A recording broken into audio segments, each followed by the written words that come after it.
네, 안녕하세요. 화끈하고 자극적인 자동차 유튜브 세상 속에서 뭐랄까 조금 더 담백하고 고소하게 그리고 아주 고요하게 차분히 순항 중인 오토타임즈 김성환 기자입니다. 남들 요즘 유행, 대세, 마라탕 좋아할 때 저희는 약간 곰탕처럼 아주 진득하니 그러면서도 최대한 도움이 될 수 있는 핵심 정보만 쏙쏙 집어서 알차게 소개를 해드릴게요. 그리고 제 옆에 있는 바로 이 차, 너무나도 이쁜 정렬의 이 빨간색 컬러의 키포인트를 둔 아주 늘씬한 4도어 쿠페죠. 바로 파나메라를 갖고 와봤습니다. 파나메라 중에서도 이 차는 스포츠 성격과 조금 더 일상 속에서의 중간 타협점을 아주 잘 지켜낸 바로 GTS 트림인데요. 과연 이 차 어떤 매력과 우리에게 또 즐거움을 안겨다 줄지 지금 바로 한번 살펴보시겠습니다. 네, 파나메라 GTS 앞모습부터 한번 살펴보도록 할게요. 우선은 부분 변경 신형으로 돌아왔지만 대중적인 눈에서 봤을 때는 어디가 바뀌었지? 라고 말할 수도 있을 것 같아요. 그 정도로 기존의 파나메라 GTS와 비교해서 크게 뜯어 고치거나 아니면 파격적인 시도를 하지는 않았습니다. 하지만 이게 포르쉐 모든 라인업의 전반적인 이 부분 변경의 특성이기 때문에 충분히 이해를 해주시면 될 것 같고, 오히려 이 차의 특징을 나타낼 수 있는 무언가 좀 똘망똘망한 이 약간 물방울 모양의 헤드램프라든지 볼록 튀어나온 팬더라든지 아주 거대한 보닛이라든지 이런 포인트에서 확실히 포르쉐이구나 임을 단번에 알아차릴 수 있는 오히려 이런 디자인 요소를 꾸준히 갖고 간다는 거, 이게 더 멋있게 느껴지지 않나 라는 생각이 들어요. 부분 변경으로 오면서 그나마 좀 바뀐 부분이 바로 이 앞 범퍼 쪽이죠. 범퍼 디자인 형상이 완전히 달라지기는 했습니다. 먼저 시선이 꽂히는 건 바로 이 헤어라인을 형상화한 두 줄짜리 꽤나 두툼하게 표현이 되어 있어요. 주간 주행등 겸 방향 지시등 요 주변을 감싸고 있는 요런 핀 모양의 이런 플라스틱 장식도 전부 다 새로운 디자인 형태로 되어져 있어서 한층 더 스포티한 이미지를 잘 전달해 주는 것 같습니다. 각종 레이더, 라이다 센서는 이 포르쉐 차들 많이 사용하는 방식이죠. 양 끝에 보조개처럼 달려 있고요. 그 다음에 이 차는 조금 더 고성능을 지향하기 때문에 웬만한 구멍들은 전부 다 뚫려 있다라고 보시면 좋을 것 같네요. 네, 파나메라 GTS 옆모습 한번 살펴보도록 하겠습니다. 단번에 상당히 큰 차임을 알 수가 있죠. 실제로 길이가 5m가 넘고요. 앞뒤 바퀴 사이의 거리, 휠베이스 역시 2950mm 거의 3m에 육박하기 때문에 웬만한 플래그십 세단과 비교해도 손색 없는 굉장히 큰 차체를 가졌다라고 말씀을 드릴 수가 있겠습니다. 그 다음에 조금 더 몇 가지 파나메라 GTS만의 포인트를 한번 살펴보도록 할게요. 저는 먼저 이 블랙 휠, 진짜 이쁘게 되어 있지 않습니까? 20인치인데 기본적으로 차체가 크다 보니까 그냥 딱 알맞게 장착이 되어져 있는, 그렇게 크거나 그렇게 작거나 하지도 않고요. 휠과 마찬가지로 이 측면의 장식 세로로 길게 표현이 되어져 있죠. 전부 다 뚫려 있습니다. 실제로 공기 얇게 펴서 옆으로 빼내는 역할을 하고 있고요. 그 다음에 여기 GTS 테칼, 사이드 스커트를 비롯해서 요 필러 주변을, 윈도우 주변을 감싸는 전부 다 뿐만 아니라 도어 캐치 안쪽에도 검정 색깔 포인트를 넣어놨습니다. 우리가 좋아하는 그 검빨 조합 그대로 이상적으로 표현을 했다라고 생각을 하면 될 것 같아요. 사이드미러 디자인도 상당히 날렵하게 표현이 되어져 있고, 그리고 뒤쪽으로 올수록 이 차의 특징이 두드러지는데, 아니다, 포르쉐 라인업 모든 차들의 특징이 될 수도 있겠죠. 바로 이 빵빵한 팬더 보세요. 너무나도 이쁘지 않습니까? 파나메라 GTS 그대로 느낄 수가 있고요. 오늘같이 이렇게 비가 오는 날 이 물방울이 떨어지면서 흐르는 이 형상, 정말 매혹적이고 섹시합니다. 이 컬러까지 더해져서 더할 나위 없이 행복하네요. 파나메라 GTS 뒤태 역시 너무나 매혹적이고 이 차를 상징하는 키포인트가 되지 않을까라는 생각이 듭니다. 먼저 트렁크 라인, 이렇게 완만하게 떨어지는 이 각도가 정말 미쳤어요. 진짜 이쁘게 표현이 되어져 있고, 완만하게 떨어지는 트렁크 라인 끝단에는 이 포르쉐 차들의 특징이죠. 가로로 길게 표현이 되어져 있는 테일램프가 위치해져 있습니다. GTS 같은 경우 특히 부분 변경으로 오면서 이 안쪽 램프 구성 조금 달라지긴 했어요. 브레이크 등이 들어오는 위치라든지, 그 다음에 이 클리어 타입 안쪽에는 블랙으로 처리를 해놔서 한층 더 약간 포인트를 주면서도 미래지향적인 느낌까지 잘 전달을 해준다라는 생각이 듭니다. 앞과 옆모습 마찬가지로 뒷모습에서도 곳곳에 이 건발 조합을 찾아볼 수가 있는데, 먼저 이 포르쉐 로고를 비롯해서 파나메라, GTS 레터링 전부 다 검정색으로 칠해져 있죠. 그리고 나서 이 아래쪽에 네 발로 표현이 되어져 있는 양쪽에 두 발씩 이 배기 팁도 블랙으로 감싸 놓았습니다. 이런 통일감을 줄 수 있는 모습도 너무나도 좋다라는 생각이 들어요. 전체적인 이 뒷모습을 보고 있으면 균형감이 상당합니다. 테일램프의 위치, 완만하게 떨어진 이 트렁크의 각도, 번호판 정가운데에 위치해져 있는 이런 형상의 느낌, 범퍼 생각보다 단정하게 처리를 했거든요. 이런 디자인 형태가 상당히 황금 비율을 아주 잘 갖췄다라는 생각이 듭니다. 그리고 파나메라 GTS만의 마지막 뒷모습의 특징, 바로 이 두툼한 스포일러에서 나오는데요. 전자동으로 표현이 되어져 있죠. 그냥 이렇게 위로 들어 올리는 이런 거 아닙니다. 양쪽 날개를 펼치듯이 정말 멋있게 화려하게 표현이 되거든요. 오너의 만족감을 한 200% 높일 수 있는 이 양문형 전자동 스포일러, 바로 터보 S 그리고 파나메라 GTS에만 선택을 할 수 있습니다. 네, 포르쉐 파나메라 GTS 실내에 들어왔습니다. 전반적인 레이아웃 형태나 구성, 디자인 스타일은 우리가 익히 알고 있는 포르쉐 라인업들과 맥을 같이 합니다. 그만큼 상당히 정갈하면서도 아주 깔끔하게 딱딱 맞물려 떨어지는 이 느낌이 너무 좋은 것 같고, 고급감을 높이는 데에도 한층 더 힘을 더하는 것 같아요. 조금 더 디테일적인 요소로 한번 살펴보도록 할게요. 우선 운전석에 앉았을 때 포르쉐를 상징하는 5개의 원형 계기판 역시나 잘 표현이 되어져 있고, 가운데만 아날로그 바늘, 특히 RPM 게이지 미터로 되어져 있죠. 양옆은 전부 다 큼직한 디스플레이로 자리를 잡아 놨습니다. 생각보다 다양한 정보를 꽤 많이 그리고 일목요연하게 보여주기 때문에 운전 중에 뭐 원형이 5개나 있고 무언가 볼 게 많아서 불편하지 않을까 라는 생각은 접어두셔도 좋을 것 같아요. 뿐만 아니라 조금 더 앞쪽으로 와서 이 스티어링 휠, 손에 쥐는 맛도 좋고, 이 버튼의 느낌이나 드라이브 모드 버튼을 따로 마련을 해 놓았다 라는 점, 패들 시프트까지 아주 멋있게 표현이 되어져 있습니다. 한 가지 아쉬운 부분은 크루즈 컨트롤의 위치인데, 이 레버 형태로 조금 더 뒤쪽에 표시가 되어져 있어요. 요즘 차들 다 스티어링 휠에 붙어져 있죠. 이런 부분은 조금 아쉽지 않나 라는 생각이 들게 하네요. 시선을 가운데로 옮겨보도록 할게요. 먼저 이 상단에 이렇게 톡 튀어나온 요거 없으면 또 섭하잖아요, 포르쉐. 네. 특히 이 차 같은 경우 포르쉐 디자인의 스몰 세컨즈 시계를 옵션으로 탑재를 해 놓았네요. 정말 고급스럽게 표현이 되어져 있는 것 같아요. 중앙에는 와이드 형태의 긴 터치 스크린 패널이 자리 잡아져 있습니다. 특히 이 양끝 패널과 일직선으로 평평하게 이어져 있어서 그런지 조금 더 통일감을 주면서도 한층 더 시원스러운 구성이 마음에 든다 라는 생각이 들어요. 안쪽에 이 UI 인포테인먼트 시스템 역시 마음에 들었는데요. 각종 타일로 일목요연하게 표현이 되어져 있고, 한글화도 완벽히 지원을 하고 말이죠. 물론 이 정가운데 버튼 내비게이션은 좀 그래요. 네, 우리가 흔히 알고 있는 이 수입 순정 내비게이션의 그 한계의 영역에서 벗어나지는 않습니다. 이런 부분은 조금 아쉽긴 하지만 그래도 걱정할 필요는 없는 게 애플 카플레이를 지원하기 때문에 무선으로 연동해서 다시 뭐 휴대폰에 들어져 있는 지도를 활용하면 될 것 같네요. 살짝 아래로 내려오면 이 완만하게 곡선 형태로 기울어져서 내려오는 아주 넓은 센터 터널이 위치해져 있습니다. 이쪽에 각종 버튼들 다 위치해져 있어요. 물리 버튼이라든지 터치라든지 토글, 다양한 방식으로 표현이 되어져 있어요. 한마디로 누르는 맛이 있다라고 생각이 들고, 먼저 이 위쪽에는 각종 공조장치, 그리고 직관적으로 무언가를 조작할 수 있는 패널들, 조그 셔틀 깜찍하게 작게 위치해져 있죠. 볼륨 버튼을 비롯해서 양 옆에는 각자 개별 조절이 가능한 공조장치가 위치해져 있고, 변속기를 중심으로 살짝 아래쪽 부분은 서스펜션이라든지 아니면 차체 자세 제어 장치라든지 조금 더 주행에 도움을 주는 버튼들도 깔끔하게 위치해져 있습니다. 전자식 변속 레버 디자인도 그렇고 크기도 그렇고 아주 알맞게 표현이 되어져 있고요. 이 아래쪽에 칸막이가 하나 있어요. 아주 작게 위치해져 있고, 파나메라 음각 로고도 멋스럽게 표현이 되어져 있는데, 살짝 열면 아주 작은 재터리가 마련이 되어져 있습니다.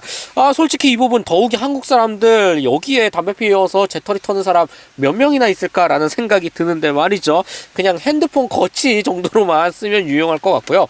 이 뒤쪽에 큼직한 컵홀더 2개 위치해져 있으니까 이 수납 부분에서도 크게 걱정할 필요는 없어 보입니다.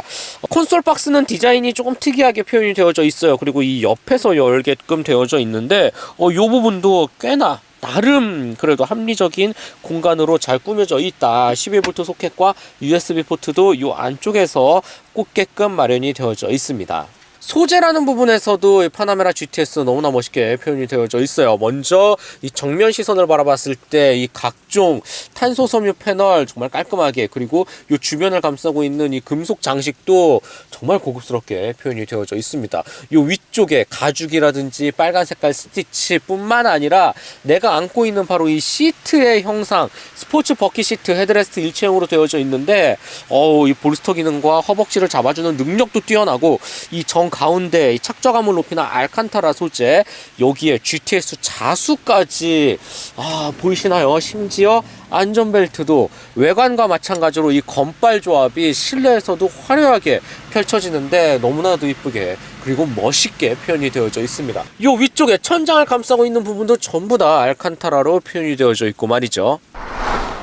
네, 파나메라 GTS 2열에 들어왔습니다. 1열에서의 감동, 2열에서 한 2배, 3배 넘게 받아 가실게요. 그 정도로 화려하고 또 사치스럽고 호화롭고 이보다 완벽할 수가 없습니다. 파나메라가 이 플래그십 세단들과 경쟁을 할 수 있는 아주 당당한 이유, 바로 2열에서 나온다라고 저는 생각이 들거든요. 제가 하나하나 조목조목 다 설명을 해드리도록 할게요. 먼저 공간부터 한번 살펴보시죠. 무릎 공간이라든지 머리 윗 공간이라든지 전혀 답답하거나 불편한 기색이 보이지 않습니다. 기본적으로 차체 크기, 사이즈가 어마어마하기 때문에 여기에서 나오는 공간감이라는 부분은 상당히 큼직하고 넓고 좋다라고 말씀을 드릴 수가 있을 것 같아요. 그리고 이 문지방이라든지 이 B필러의 형상이라든지 전반적으로 안쪽으로 깊게 좀 공간을 최대한 적극적으로 뺀 모습을 볼 수가 있어요. 이런 부분 진짜 대단하다라는 생각이 들고, 포르쉐 사실상 이 4도어 쿠페형 세단 굉장히 오랫동안 처음 이 개척을 했다라고 말해도 과언이 아닌데, 여기에서 오는 긴 시간 동안 느껴지는 노하우가 곳곳에 스며들어 있다. 이는 공간감으로 대표된다라고 볼 수가 있겠습니다. 몇 가지 편입품, 가장 먼저 시선이 꽂히는 부분은 당연히 가운데가 아닐까라는 생각이 들어요. 거대한 이 액정 패널을 비롯해서 송풍구 디자인의 형태, 공조장치의 느낌 1열과 동일하게 가져가고 있고요. 이런 버튼을 눌렀을 때 이 촉감, 이 딸깍거리는 이런 이 직관적인 느낌, 진짜 어디에 또 저렴하거나 뭔가 좀 실용성을 강조한 흔적은 찾아볼 수가 없습니다. 전부 다 고급스럽고 호화롭게 표현이 되어져 있고, 이런 부분 조작을 하는 순간순간마다 깊은 감동으로 다가오지 않을까라는 생각이 들어요. 전자동 송풍구 덮개 보세요. 네, 너무나도 이쁘고 각종 액정 터치 패널 아주 깔끔하게 표현이 되어져 있어서 누르는 맛도 있습니다. 센터 터널도 아주 넓게 표현이 되어져 있기 때문에 좀 더 안락함을 키우는 요소도 작용이 되지 않을까라는 생각이 들고, 이렇게 탄소 섬유 패널로 위치해져 있는 이 안쪽은 양 옆으로 싹 하고 열리는데, 이 부분 컵홀더라든지 시거잭을 놓을 수 있는 이 12V 소켓 정도가 위치해져 있고요. 팔걸이는 이렇게 한 겹 더 위치해져 있고, 이 안쪽에도 수납 공간이 있습니다. 수납에 대해서는 절대 불만이 나오지 않겠다라는 생각이 들어요.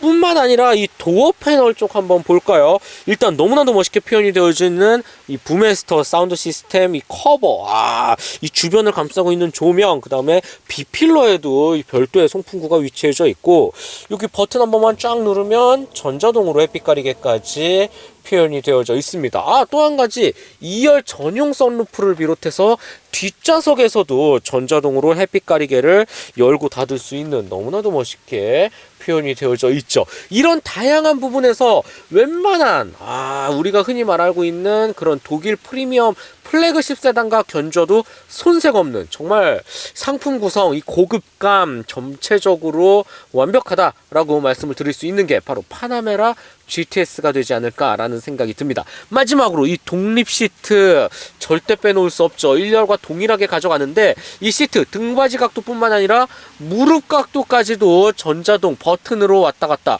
심지어 럼버 서포트 기능까지 있기 때문에 이런 부분에서도 더할 나위 없이 행복하다라고 말씀을 드릴 수가 있겠습니다. 자, 마지막으로 트렁크 공간 살펴보도록 할게요. 제가 너무나도 좋아하는 이렇게 해치 형태로 쭉 아주 크게 열리죠. 네, 열리는 각도가 상당합니다. 물건을 넣고 빼기에도 충분할 것 같고 요 안쪽의 공간 자체도 정말 큼직하게 넓게 표현이 되어져 있어요. 골프백 당연히 들어가죠. 보스턴백 추가로 같이 넣을 수가 있을 것 같고 양 옆에 이 그물망으로 표현되어져 있는 여분의 공간도 진짜 크게 넓게 되어 있어.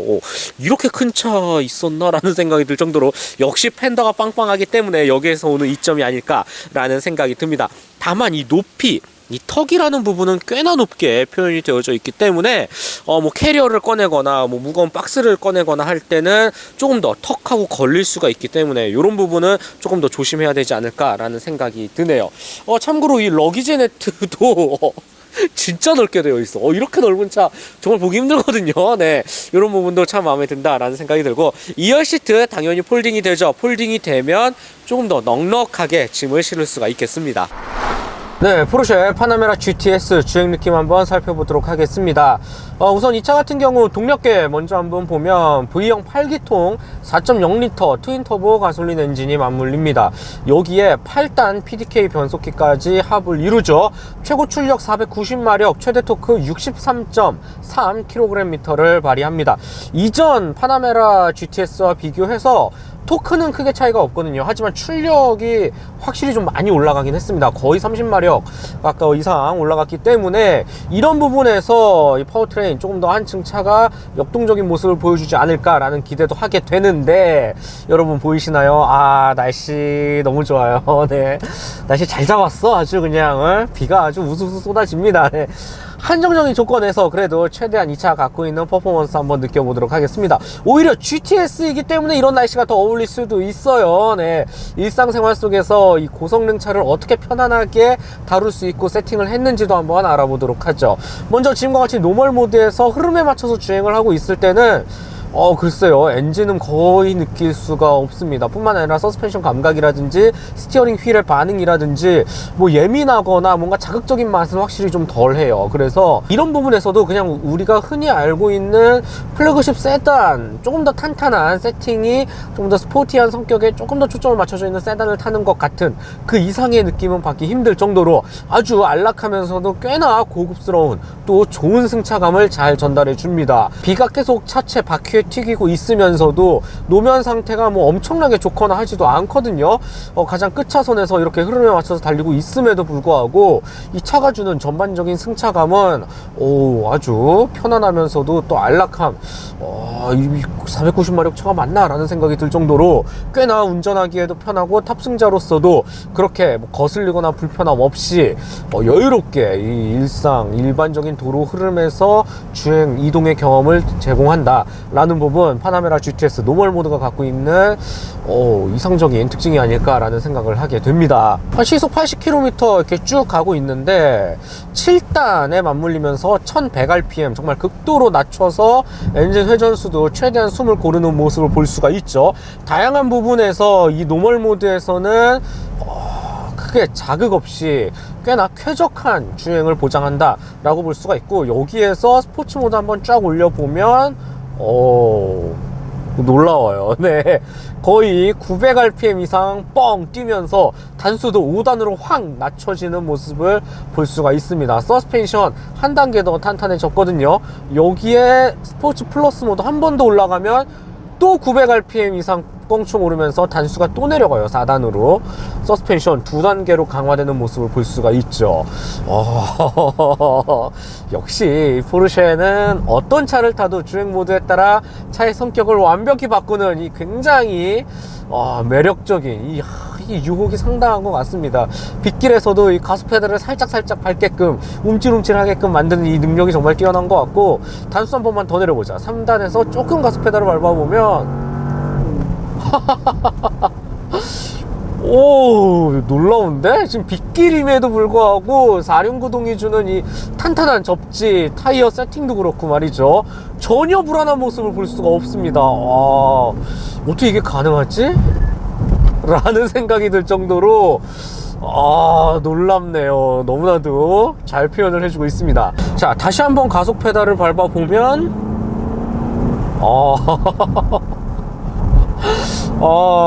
이제 빗길이라 뭐 그렇게 세게 밟지는 못해요. 네.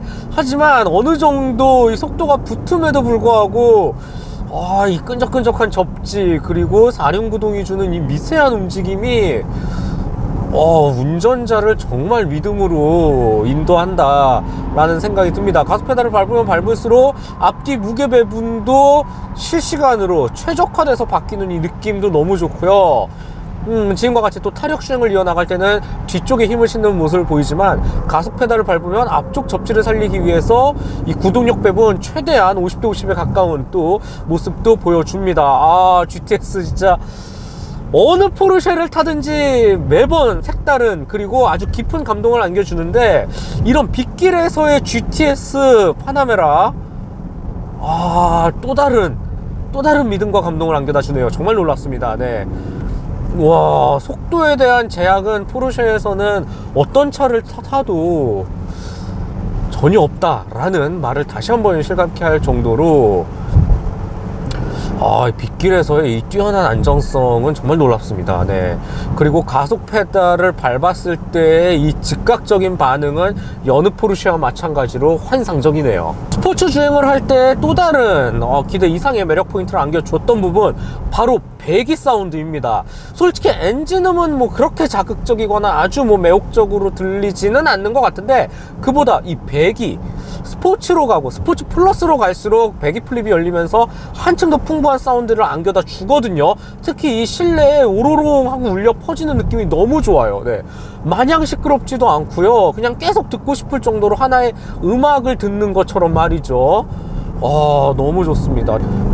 가속 페달을 꾹 하고 밟았다가 다시 단수를 내렸을 때 이 고 RPM에서 치면서 나타나는 후배기음까지도 완벽합니다. 네.